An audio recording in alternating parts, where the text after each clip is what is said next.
123 years ago, Filipinos calls out for revolution against the Spanish colonial authorities. The major reason was to end colonialism and to have democracy for them to start a new life as independent people. This point of time in the Philippine history is called the Cry of Rebellion, where Andres Bonifacio and a member of Katipuneros tore their cedulas signifying their protests against the Spanish colonialism. But there were a lot of debate circulating regarding the place where the Cry of Rebellion happened. There are a lot of claims, accounts stating where the Cry of Rebellion really happened. A lot of primary sources written about this Cry of Rebellion.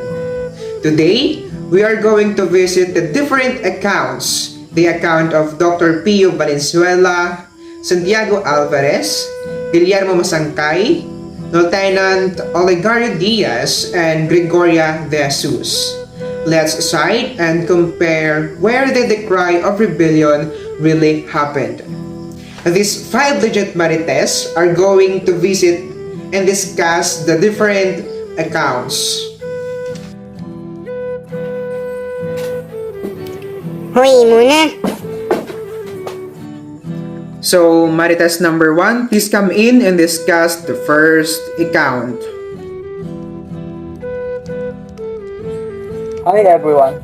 Did you know that according to Dr. Pio Valenzuela, the official date and place of the first cry were largely based on his account? Pero bago natin talakayin ng kanyang account, hayaan niyo akong ipakilala sa inyo kung sino nga ba si Dr. Pio Valenzuela at ano ang kanyang kinalaman sa revolusyon, at bakit niya sinasabi na nakabase sa kanyang account ang opisyal na taon at pinangyarihan ng unang sigaw ng himagsikan. So Dr. Pio Valenzuela y Alejandrino was a Filipino physician and revolutionary leader. At the age of 23, he joined the Society of Katipunan, a movement which sought the independence of the Philippines from Spanish colonial rule and started the Philippine Revolution. He is a friend of Andres Bonifacio, who was present during the event. And based on his account, the first place of refuge of Andres Bonifacio, Emilio Jacinto, Procopio Bonifacio, Teodoro Plata, Aguilio del Rosario, and myself was Balintawak. The first 5 arriving there on August 19 and I on August 20, 1896. The first place where some 500 members of Katipunan met on August 22, 1896 was the house and yard of Apolonio Samson at Kangkong. Also, the persons who were there were Bricio Pantas, Alejandro Santiago, Ramon Bernardo, Apolonio Samson, and others. Here, views were only exchanged and no resolution was debated or adopted. It was at Pugad Lawin in the house, storehouse and yard of Juan Ramos, son of Melchora Aquino, where over 1,000 members of the Katipunan met and carried out considerable debate and discussion on August 23, 1896. Only one man protested and fought against a war, and that was Teodoro Plata. Besides the person mentioned, among those present at this meeting were Enrique Cipriano, Alfonso Pacheco, Tomas Remedio, Sinforoso San Pedro, and others. After the tumultuous meeting, many of those present tore their cedula certificates and shouted, "Long live the Philippines! Long live the Philippines!" So that's all for his account, and I hope that you learned something about it. Thank you. Uy, basa na. Upon researching, I also discovered that Valenzuela's account should be read with caution, because he once told a Spanish investigator that the cry happened in Balintawak on Wednesday, 26th of August, 1896. But much later, he wrote in his memoir of the revolution that it happened at Pugad Lawin, 23rd of August, 1896. So based on that, we can see that he was not consistent in his information. there is no strong foundation to prove where the decry really happened. And now let's go to the second account. So, good day everyone. For today's video, I am going to react about Santiago Alvarez account. So, for those who doesn't know about Santiago Alvarez, he is a revolutionary general, founder and honorary president of the first directorate of the Nacionalista Party. Also known as Kidlat ng Apoy in English, lightning of fire or fairy lightning. Because of his inflamed bravery and dedication as a commander of Cavite's famous battle, the Lahican, he was celebrated in present-day Cavite City as the hero of the Battle of the Lahican. Santiago Alvarez account. This account was published in Weekly Magazine, Sampaguita with 36 parts in 1927. This account was later published as a book entitled Katipunan in the Revolution, with an English translation by Paula Carolina Malay. According to Alvarez, the event happened in Bahay Toro, part of Project 8 in Quezon City on August 24, 1896. His account somehow has melodramatic elements that will make his audience fantasize each scene. It started when their group reached the house of his brother Apolonio Samson in Kangkong.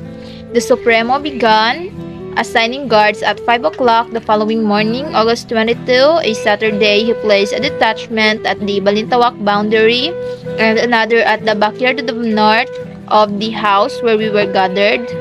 Before the gathering of 500 men mentioned in previous account, no less than 300 men assembled at the bidding of Supremo Andres Bonifacio, where they carried assorted weapons that was owned by Lieutenant Manuel for hunting birds.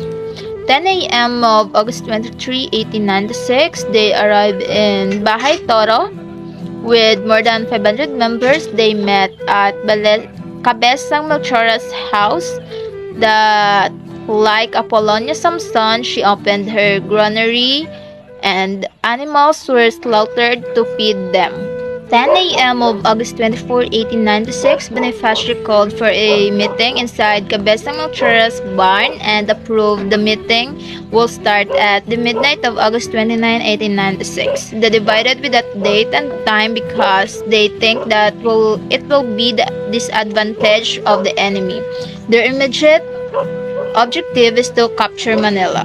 And Santiago Alvarez writing become primary source because he is in the scene, or eyewitness because he personally experienced what happened that time. That's all. Thank you. And now let's have the account of Guillermo Masangkay. Hello everyone, today I will discuss to you about Guillermo Masangkay account in 1993. Guillermo Masangkay, a friend and a fellow Katipuner of Andres Bonifacio, recounted his experiences as a member of the revolutionary movement. In an interview with the Sunday Tribune magazine, Masangkay said that the first cry happened in Balintawak on August 26, 1896. In the first decade of the American rule, it was his account that was used by the government and civic officials to fix that day and place of the first cry, which is paved with the erection of the monument to be heroes of 1896 in the place.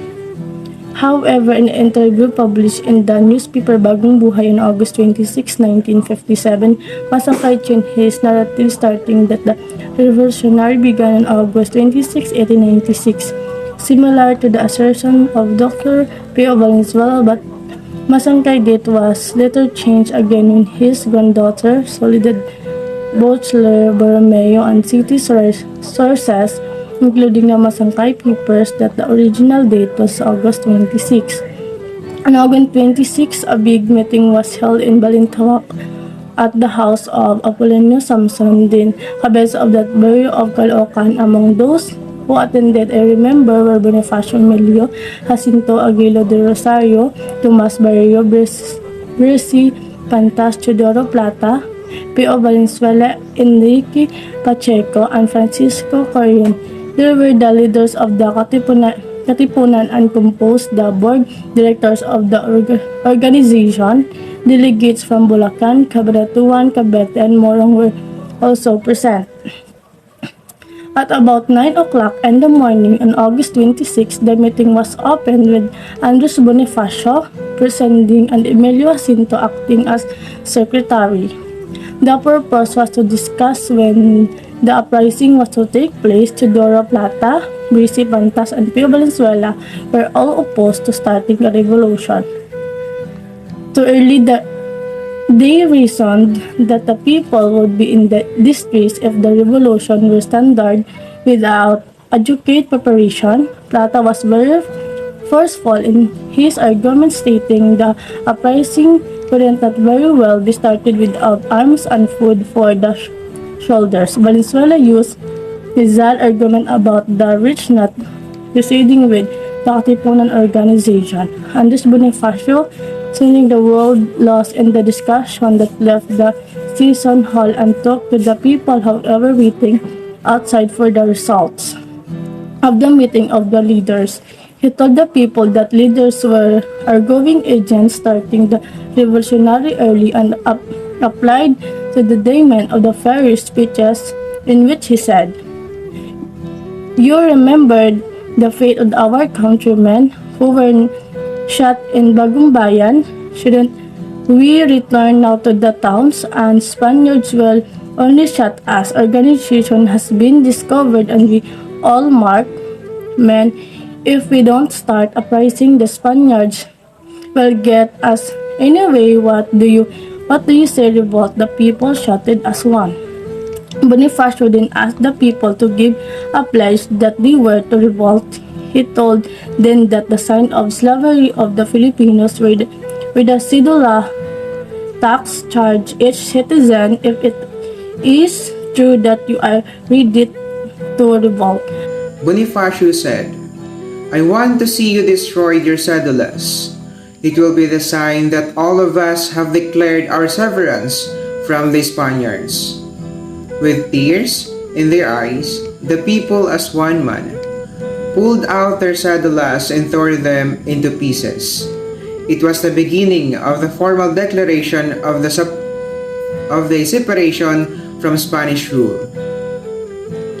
The account of Guillermo precisely states what happened in the day of the first cry, and he mentioned that a big meeting was held in Balintawak at the house of Apolinario Samson with the different leaders. And Bonifacio didn't finish the meeting, and he talked to the people outside.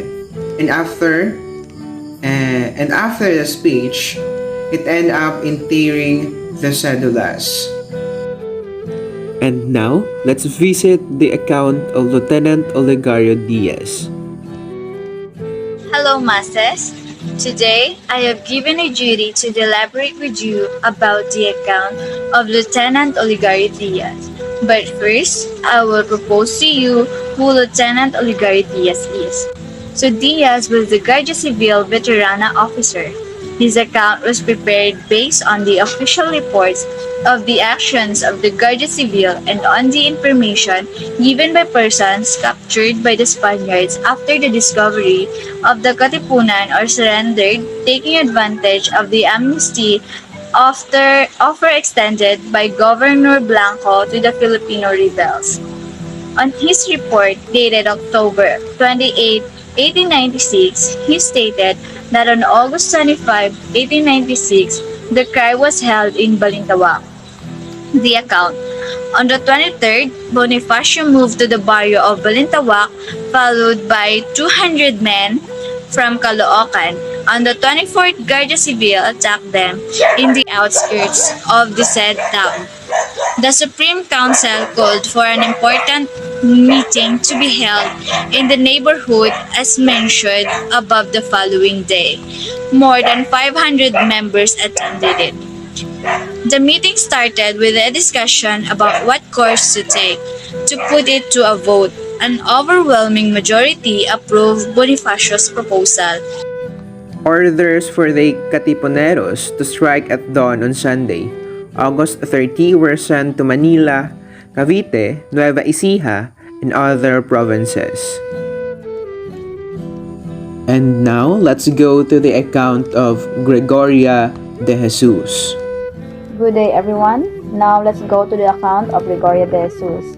Did you know that according to Gregoria de Jesus, the exact place and date where did the cry of rebellion happen was gained from her account?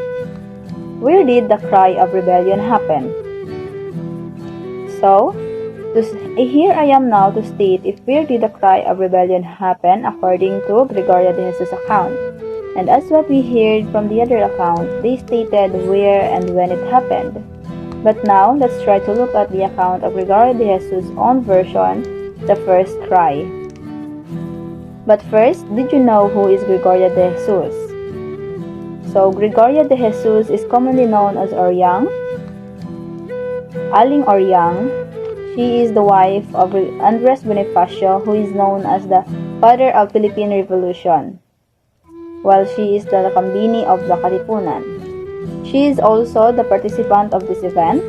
She was also the custodian of the documents, seals, and weapons of the Katipunan, and she constantly risked her life by safeguarding them, keeping it away from the Spanish authorities so that they will not going to steal it by them, and as it is important to all of the Katipuneros.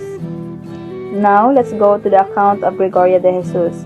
From her account, she stated that the activities of the Katipunan had reached nearly all the corners of the Philippine archipelago, so that when its existence was discovered and some of the members are arrested, we immediately returned to Caloocan. So later on, when the Spanish authorities later on find out the activities of the Katipunan, they get arrested, the Katipuneros, and some are able to escape, and some of them, which includes them, is Gregoria de Jesus, and they immediately returned to Caloocan. For better understanding, Caloocan is the place of all the Katipuneros. It is where the secret militant society was formed during the Spanish colonization in the country, or it is the base or where the Katipuneros stay.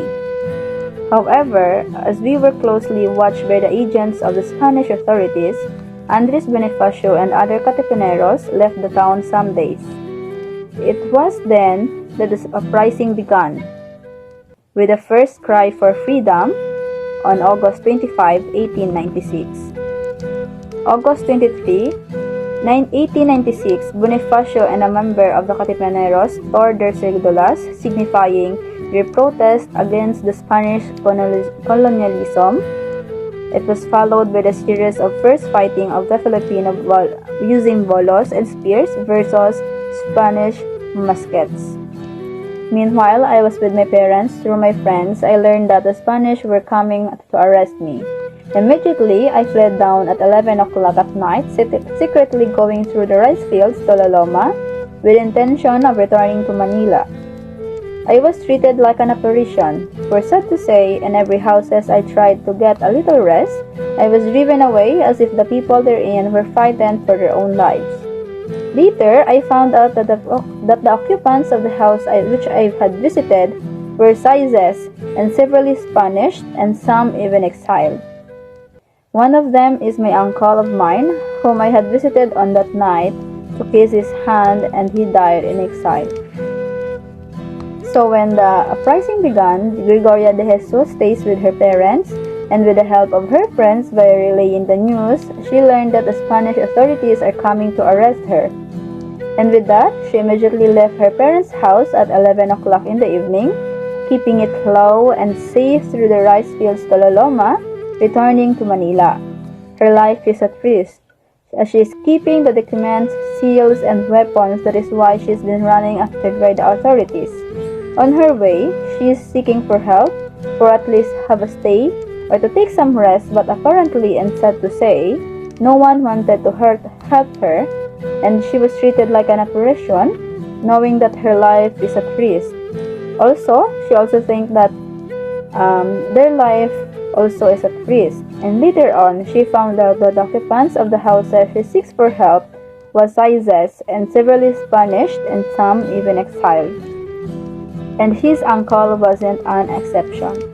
She succeeded to come to Manila despite of circumstances and later joined her husband in the mountains and shared the hardship and sacrifices of patriot lives with him.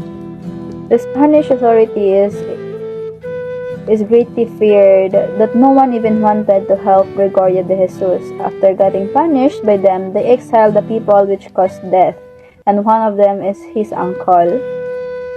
By experience of Gregorio de Jesus, we can also already say on how the Spanish really colonized the Philippines before and how they ruled the Filipinos before. It is a little bit confusing and some controversy up to this time remains unsolved. Nevertheless, there are different versions to consider in knowing the exact or real date and place where it happened. But according to Gregoria de Jesus, from her account, according to her version of the first cry, it occurred near Caloocan on August 25, 1896. The different personalities in the account mention different places. Dr. Pio Valenzuela and Gregoria de Jesus says that it happened in Pugadlawin, near Caloocan. But Santiago Alvarez and Lieutenant Olegario Diaz says it happened in Bahay Toro, in Balintawak. Guillermo Masangkay also believed it was happened in Balintawak. The different accounts mention different places stating where the first cry happened, and you can point out or make any conclusions based on those, for a reason that the personalities who wrote the accounts are the eyewitness of the revolution, and you can't argue with their claims. The only thing is, they state almost the same scenarios of what happened, but they never mentioned the same places. And upon searching, according to historians Guerrero, Encarnacion, and Villegas, all of these places mentioned are in Balintawak, then part of Caloocan, now in Quezon City. In 1911, a monument to the heroes of 1896 was erected in Balintawak, where beginning 1908. It was believed that the first cry occurred there on August 26, 1896. But in 1963, or again in 1963, the National Historian But in 1963, the National Historical Commission, or today's National Historical Commission of the Philippines, or the NHCP, decided that following extensive research of primary sources, the first cry of the Philippine Revolution of 1896 happened on August 23, 1896 at Pugad, Lawin, now part of Project 8 in Quezon City. And the controversy, however, persists with historians and other personalities, especially the descendants of the Katipuneros, or descendants of the Katipuneros, Hala, sige, kaya mo na. especially the descendants of the Katipuneros witnesses, claiming that the date and place were wrong. Shout out sa video, okay?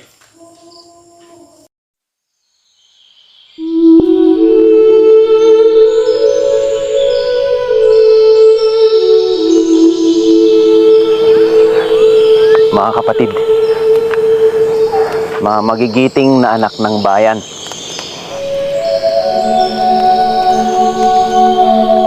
ang inyong pagparito ay pagpapakita na hindi kayo nasisindak sa napipintong panganib.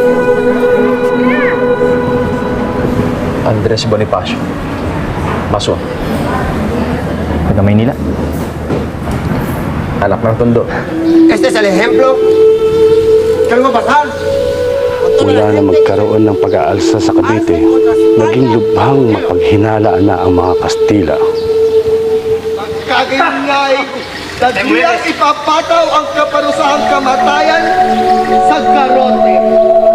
Ang digmaan ito ang maglilikha ng walang tigilang pagluha ng ating mga asawa. Mga animal, may araw din kayo.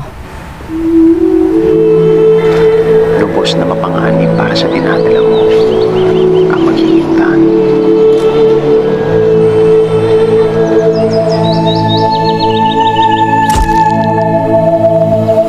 Supremo, oras na po ng pagpupulong.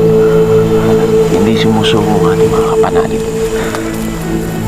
Ang tagumpay sa Cavite ay pagpapakita na kaya nating lupigin ang puwersa ng Espanya. Ang digmaang ito magdadala sa atin sa mahabang parang ng paghihingalo. Punitin para sa kalayaan! Punitin! Punitin!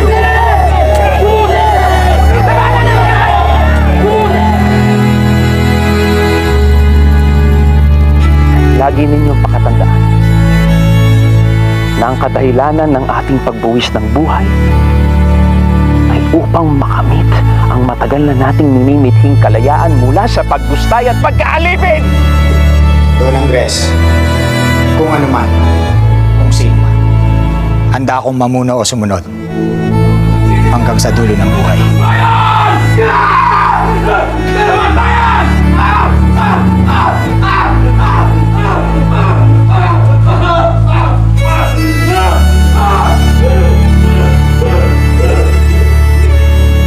Kaya sa halip na malugmok, ipunin ang lahat ng inyong galit. Wala siyang kasalanan, maawa kayo sa kanya. Wala siyang kasalanan! Bilang gatong sa naghahalab ng puso.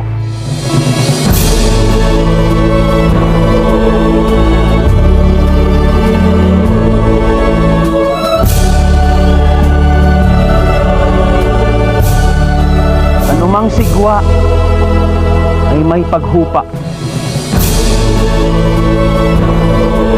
Anumang kadiliman ay dadaigin ng pagbubukang liwayway. At magbabayad sa bayan ang may pagkakautang. Tumating na.